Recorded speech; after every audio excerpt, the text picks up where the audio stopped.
healthcare reform is an issue that stirs the emotions of many Americans. I'm in favor of passing this bill because if we don't pass the bill, we're going to go back to the beginning and have to start all over again. But starting over is exactly what these protesters outside President Obama's healthcare summit say they want. Kill the bill!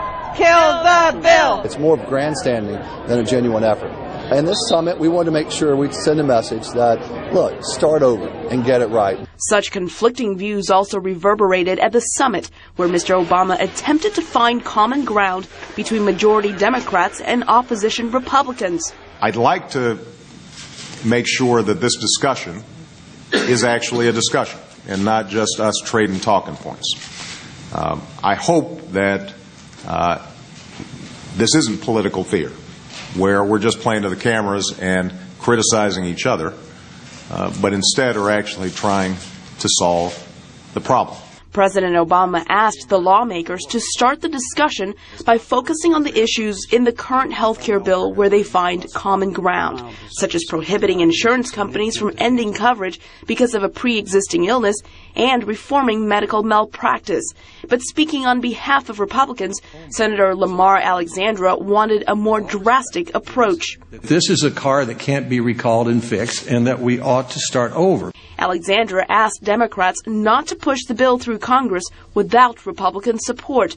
He said the Democrats' health care legislation is too big and too costly.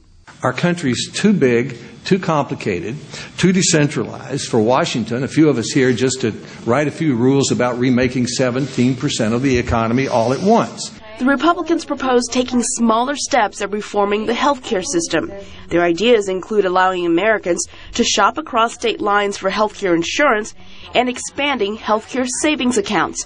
The Democratic Party leader of the House of Representatives, Speaker Nancy Pelosi, said it is too late to write a new bill. I just hope that as we sit around this table, we understand the urgency that the American people have about this issue, how it affects not only their health, but their economic security.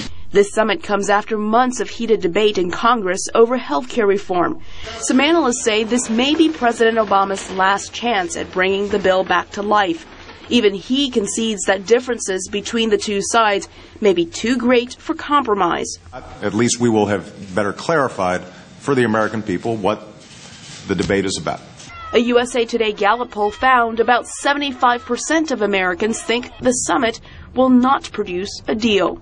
In Washington, Elizabeth Lee, VOA News.